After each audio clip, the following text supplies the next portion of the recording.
আসসালামু আলাইকুম।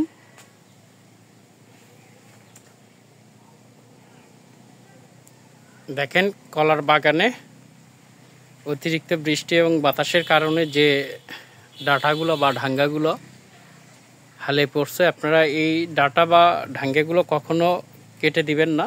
যদি কেটে দেন সেই ক্ষেত্রে দেখা যাচ্ছে কেটে দেওয়ার পরে এই ডাঁটা থেকে বা এই ঢাঙ্গে থেকে আপনার যে পরিমাণের রস বের হবে, এতে অনেক ক্ষতি হয়ে যাবে কলার গাছের।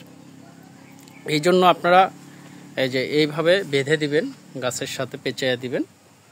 তো এতে আপনার কলা গাছের যে গ্রোথ বা এর যে ছড়িয়ে আসার সময় হয়ে গেছে, এটা খুব ভালো থাকবে। তো এই জন্য এগুলো কেটে না দেওয়াটাই উত্তম হবে। যদি আপনারা কেটে দেন সেই ক্ষেত্রে অনেক বেশি এদের যে রসগুলো আছে এটা পড়ে গেলে আপনার কলার গাছগুলো অনেক দুর্বল হবে। এটা সম্পূর্ণ একটা অনুপন জাতের কলার বাগান, সম্পূর্ণ দেশি কলা।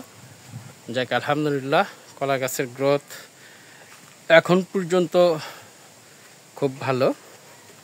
তো দেখা যাক আল্লাহ পাক কি রাখছে ভাগ্যে। এই যে কেটে না দিয়ে এভাবে পেঁচে বাঁধে রাখবেন, এতে আপনার গাছ ভালো থাকবে। এবং আপনার একটা গাছ থেকে যতগুলো এভাবে কলার বোক বের হবে, চারা বের হবে, সেগুলো সম্পূর্ণ কেটে দিতে হবে। এগুলো যদি উঠায় দেন সেই ক্ষেত্রে আপনার কলার গাছগুলো অনেক দুর্বল হয়ে যাবে। এই যে এভাবে কেটে দিবেন, চারাগুলো যত চারা বের হবে শুধু একটা করে রাখবেন আর সব এভাবে কেটে দিবেন।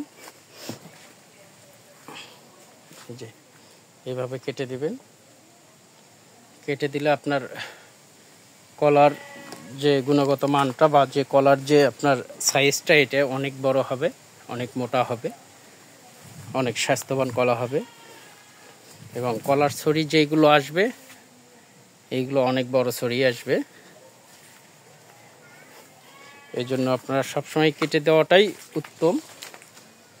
আর কলার ঢাঙ্গাগুলো এভাবে পেঁচে দেবেন। যাক, দোয়া রাখবেন আল্লাহ পাক যেন ভালো কিছু কপালে রাখে, রিজিকে রাখে।